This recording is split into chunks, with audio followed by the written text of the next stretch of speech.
वही पति हैं जिसके ऊपर पत्नी ने गलत इल्जाम लगाया है, झूठा केस चला दिया है और आप है परेशान। करें तो क्या करें, क्योंकि पत्नी ने लगा दिया है केस और आपने कुछ किया नहीं है। तो ऐसे पतियों के लिए एक जबरदस्त जजमेंट आया है। खुशी मनाने का समय आ गया है आपके लिए कहें तो, क्योंकि अगर आपके ऊपर पत्नी ने गलत इल्जाम लगाया है, झूठा केस लगाया है, तो आप किस तरह से साबित कर सकते हैं क्रूरल्टी, और किस तरह से उसी के बेस पर कि इसने मुझ पर झूठा इल्जाम लगाया है, आप उससे तलाक भी ले सकते हैं।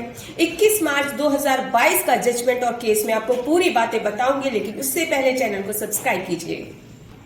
आजकल एक आम बात है मैरिटल अफेयर, यानी कि अपनी पत्नी को छोड़ के दूसरे से अफेयर या अपने पति को छोड़कर दूसरे से अफेयर। इस केस में भी सेम ऐसा ही हुआ, यानी कि अडल्ट्री पे केस चल रहा था और पति ने कहा कि मेरी पत्नी के दूसरों के संबंध हैं दूसरों के साथ, तो अभी मैं हूं बहुत परेशान। तो यहाँ पे पत्नी ने एकदम से क्या कहा कि मेरे पति के भी दूसरों के साथ संबंध है।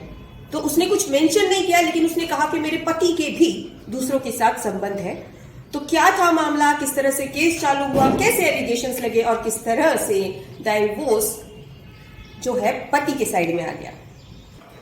देखिए यहाँ पर 2014 में दोनों की शादी हुई थी और शादी के थोड़े दिन के बाद ही दोनों में तनाव हो गए, जो आम पति पत्नी में होते हैं। एलिगेशन लगने लगे, तू ऐसा है, ये ऐसी है, जो भी है, जो प्रॉब्लम क्रिएट हो गई। और 2016 में दोनों अलग अलग रहने लगे। जब वो अलग अलग रहने लगे तो पत्नी ने ससुर के ऊपर 354A-B-C के तहत FIR करवाई और केस लगवा दिया।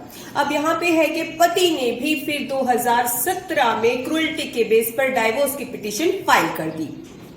अब यहाँ पर पत्नी ने जो भी इल्जाम लगाए थे अपने ससुर के ऊपर, वो एक भी साबित नहीं कर पाई और अंततः ससुर को दोष मुक्त कर दिया गया। और कोर्ट ने ये भी माना कि जो ये क्रूरल्टी का और दूसरा जो एलिगेशन लगाया जाता है एक्स्ट्रा मैरिटल अफेयर का, तो यहाँ पर बहुत ही गंभीर अपराध माना जाएगा, क्योंकि उससे उसकी मानसिक स्थिति, उसकी जो स्टेटस है, उसकी जो मेंटलिटी है, उसकी जो पावर है, कुछ भी मतलब पूरी तरह से वो गंभीर तरह पर डिप्रेशन में जा सकता है।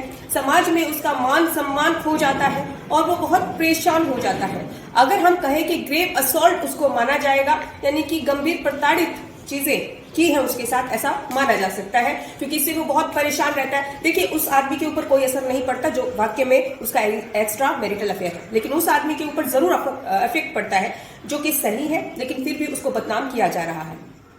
दोनों ही बातों को ध्यान में रखा गया कोर्ट के द्वारा, और ये भी देखा गया कि उसके जो ससुर हैं उसके ऊपर जो है गलत इल्जाम लगाए गए थे, क्योंकि वो पूरी तरह से दोष मुक्त हो गया। किसी भी इल्जाम को पत्नी साबित नहीं कर पाई।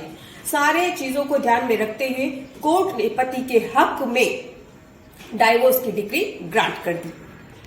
अब आपको समझ में आ गया होगा कि अगर आप गलत नहीं हैं तो आपकी पत्नी को ही इसका खामियाजा भरना पड़ सकता है अगर वो झूठा केस करती है। तो यहाँ पे एक बात और क्लियर कर देती हूँ कि आपकी सुविधा के लिए ये जो भी केस है इसका लिंक मैं डिस्क्रिप्शन में दूंगी, और आपके तथ्य अगर इस केस से मिलते जुलते हैं तो आपको बहुत ज्यादा फायदा हो सकता है इस केस जजमेंट से। इसी तरह से हमारे साथ बने रहिएगा। धन्यवाद।